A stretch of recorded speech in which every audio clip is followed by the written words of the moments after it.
तशक्कुर digital से खुशामदीद। नाज़रीन कराम, पाक बहरिया की कामयाबियों की दास्तानें यूं तो बहुत तवील हैं, मगर 1965 की जंग के हवाले से जिक्र किया जाए तो समुद्री हदूद की हिफाजत और भारतीय बहरिया को उसके अपने साहिलों तक महदूद रखना दो इस कदर बड़े काम थे जिस पर पूरी मुल्की दिफा का दारो मदार था। दोस्तों, सितंबर का महीना आते ही 1965 की पाक भारत जंग का नक्शा जहन में आने लगता है, जो मार्का एक कुफ्र बातिल की सूरत में 6 सितंबर 1965 को उस वक्त शुरू हुआ जब भारत ने अचानक रात की तारीकी में पाकिस्तान की सरहदों पर उस खुशफहमी का शिकार होकर शब खून मारा कि इसकी अददी बर्तरी के बाइस पाकिस्तान के लिए जंगी दिफा मुश्किल होगा। मगर ये भारत की बहुत बड़ी भूल थी।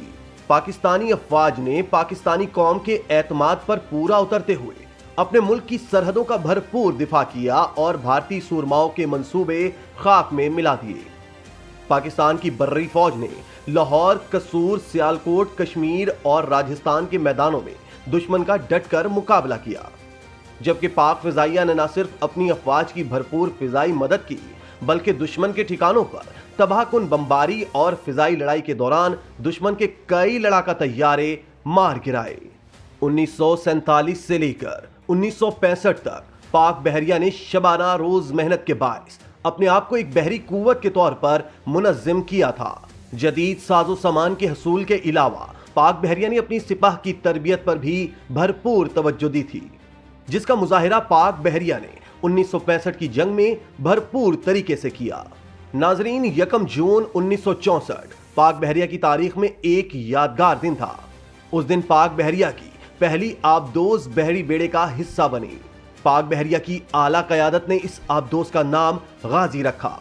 इस आबदोज के बहरिया में शामिल होने से पाक बहरिया की दिफाई सलाहियतों में इजाफा हुआ और पाकिस्तान का समुद्री दिफा मजीद मजबूत हो गया। गाजी भारतीय बहरी बेड़ों के लिए मौत के पैगाम से कम न थी।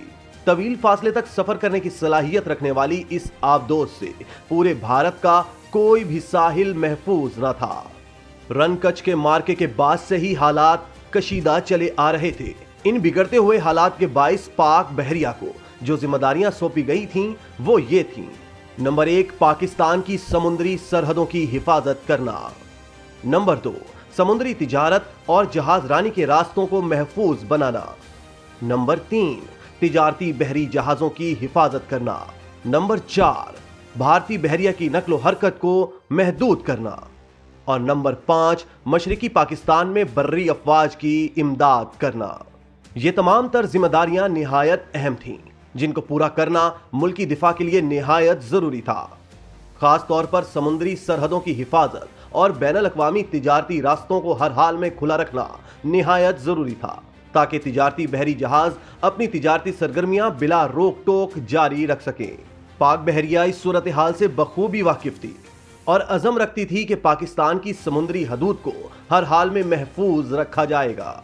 चुनाचा पाक बहरिया की आला क़यादत ने इस सिलसिले में मुनासिब हिकमत अमली तरतीब दे दी। ये फैसला किया गया कि बहिरा अरब में रहकर भारतीय जंगी जहाजों का इंतजार करने की बजाय क्यों ना जारहाना तर्ज यानी प्रोएक्टिव अप्रोच अपनाते हुए बहरा हिंद में जाकर भारतीय समुद्री हदूद के अंदर भारतीय बहरिया को ललकारा जाए। इस हिकमत अमली को मंजूर करने के बाद पाक बहरिया की आला क़यादत ने एक काम आबदोज गाजी को सौंपा कि वो ज़ेरे आब रहते हुए कराची के साहिल से लेकर मशरिकी पाकिस्तान के चिटागोंग साहिल तक समुद्री निगरानी करे और इस दौरान जहां कहीं भी भारतीय बहरी बेड़ों की मौजूदगी नजर आए उनको निशाना बनाए। इसी तरह से पाक बहरिया के लड़ाका बहरी जहाज भी अपनी अपनी जिम्मेदारी के इलाकों में बहरी गश्त पर मामूर थे। इस बहरी हिकमत अमली के बाइस भारतीय बहरी हेडक्वार्टर में खलबली मच गई। भारतीय सूरमा पाक बहरिया खुसूसन गाजी आबदोज से सख्त खौफजदा थे। उन सबको सबसे ज्यादा फिक्र अपने तैयारा बरदार बेड़े विक्रांत की थी, जो खुले समंदर में इस कदर बड़ा हदफ था कि गाजी उसे चंद लम्हों में यूं तबाह कर देती कि वो अपने हवाई जहाजों समेत गर्काब हो जाता। चुनाचा भारतीय बहरिया ने विक्रांत को 700 किलोमीटर दूर जज़ायर अंडमान में ले जाकर छुपा दिया। बहरे हिंद में गाजी की मौजूदगी के बायस कोई भी भारतीय बहरी जहाज समंदर में निकला ही नहीं, सिर्फ इस खौफ से कि कहीं वो समंदर में निकलते ही गाजी का निशाना न बन जाए। पूरी भारतीय बहरिया को साहिलों तक महदूद रखना एक बहुत बड़ा चैलेंज था, जिसे पाकिस्तान बहरिया ने बेहतरीन तरीके से पूरा किया। दोस्तों, पाक बहरिया की दूसरी बहुत बड़ी कामयाबी ऑपरेशन सोमनाथ है, जिसे ऑपरेशन दवारिका भी कहा जाता है। ये पाक बहरिया को सौंपी जाने वाली एक बहुत बड़ी जिम्मेदारी थी। भारत ने पाकिस्तान पर हमला किया तो भारतीय फौज के साथ साथ भारतीय एयरफोर्स भी खूब सरगर्म में अमल थी। कराची को अहम तरीन शहर होने के साथ साथ बंदरगाह होने के बाइस भारतीय फिजाई हमलों का सामना था। जिस तवातुर के साथ ये हमले किए जा रहे थे, साफ मालूम हो रहा था कि कोई जमीनी रेडार स्टेशन भारतीय फिजाइया की भरपूर रहनुमाई कर रहा है। पाकिस्तान नेवी की इंटेलिजेंस की सरतोड़ कोशिशों के बाद ये इत्तला मिली कि भारत ने दवारिका के साहिल पर रेडार स्टेशन कायम कर रखा है, जो भारतीय हवाई जहाजों की रहनुमाई का काम करता है। ये इत्तला मिलते ही पाक बहरिया की आला क़यादत इस बात पर मुत्तफिक हो गई कि इस रेडार स्टेशन को तबाह किया जाना निहायत जरूरी है, वरना भारतीय एयरफोर्स के हमले बंद ना होंगे। नाज़रीन इकराम, दवारिका कराची से करीबन 200 समुद्री मील के फासले पर वाक़ था। ये काम एयरफोर्स को नहीं सौंपा जा सकता था, क्योंकि रेडार स्टेशन फजाई हमले से बर वक्त आगाह हो जाता। चुनाचे ये काम पाकिस्तान नेवी को सौंप दिया गया। ये एक निहायत खतरनाक ऑपरेशन था, क्योंकि पाक बहरिया के बेड़े को भारतीय समुंदर के अंदर तक जाकर इस मिशन को पूरा करना था। हुक्म मिलते ही वक्त जाया किए बगैर पाक बहरिया की जंगी बहरी जहाज शाहजहान, बदर, बाबर, खैबर, जहांगीर, आलमगीर और टीपू सुल्तान 7 सितंबर 1965 को अपने मिशन पर रवाना हो गए। इस बहरी बेड़े की क़यादत commander Pakistan fleet commodore SM Anwar कर रहे थे। उनका मिशन था रात की तारीकी में दवारिका के रेडार स्टेशन को तबाह और बर्बाद किया जाए, जो कि यकीनन एक निहायत मुश्किल मिशन था। पाक बहरिया के मुजाहिद अल्लाह पर तवक्कुल किए अपनी जान हथेली पर लिए दुश्मन के मुल्क की हदूद के अंदर उस पर कारी ज़र्ब लगाने जा रहे थे। पाकिस्तान नेवी के हर सेलर के दिल में पाया जाने वाला शौक़ शहादत का जज्बा उन्हें तमाम खतरात के बावजूद अपने इरादों में मजीद मजबूत बना रहा था। नाजरीन, तमाम जहाज़ों ने भारतीय समुद्री हदूद के अंदर ये तवील फासला तय किया और रात गए दवारिका पहुंच गए।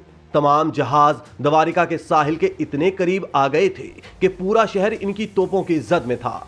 निस्फ शब को वो मरहला आन पहुंचा जिसका सबको इंतजार था और जिसके हसूल के लिए इस कदर बड़ा खतरा मोल लिया गया था। रात 12:26 पर फायर का हुक्म मिला। साथ के साथ जहाजों की तोपें आग उगलने लगीं। चंद ही लम्हों में दवारिका का रेडार स्टेशन और इसी से मुल्हिक भारतीय बहरिया का हवाई अड्डा मुकम्मल तौर पर तबाह हो गया। पाक बहरिया के तमाम जहाजों ने निहायत इत्मीनान से अपना मिशन मुकम्मल किया और वापसी की राह ली। इस तमाम वाक़े में दिलचस्प बात यह है कि ना तो भारतीय बहरिया के जहाज मुकाबले के लिए सामने आए और ना ही भारतीय एयरफोर्स ने पाकिस्तानी जहाजों पर हमला किया। इससे ये वाज़ेह होता है कि दुश्मन किस कदर बौखलाहट और खौफ का शिकार था। पाकिस्तानी जहाज 150 किलोमीटर भारत के अंदर आए और तबाही करके चले गए, मगर भारतीय अफवाज दुबक कर बैठी रहीं। दोस्तों, पाक बहरिया की कामयाबियों की दास्तानें यूं तो बहुत तवील हैं, मगर 1965 की जंग के हवाले से जिक्र किया जाए तो समुद्री हदूद की हिफाजत और भारतीय बहरिया को उसके अपने साहिलों तक महदूद रखना दो इस कदर बड़े काम थे जिस पर पूरे मुल्क की दिफा का दारोमदार था। दुश्मन के लिए खौफ की अलामत। पाक बहरिया आज एक खुद मुख्तार और जदीद साजो सामान से लैस बहरी कुव्वत है, जो बहिरे अरब के अलावा दुनिया के दीगर बहरी खित्तों में अपनी जिम्मेदारियां बखूबी अंजाम दे रही है और मुल्क की दिफा की खातिर किसी भी चैलेंज से निमटने के लिए हम वक्त तैयार है। इसी तरह की मजीद वीडियोस देखने के लिए आप हमारा चैनल सब्सक्राइब करके बेल का आइकॉन प्रेस करें। इसके अलावा अहलियाने कराची के लिए रोजनामा तशक्कुर हर स्टॉल पर मौजूद है।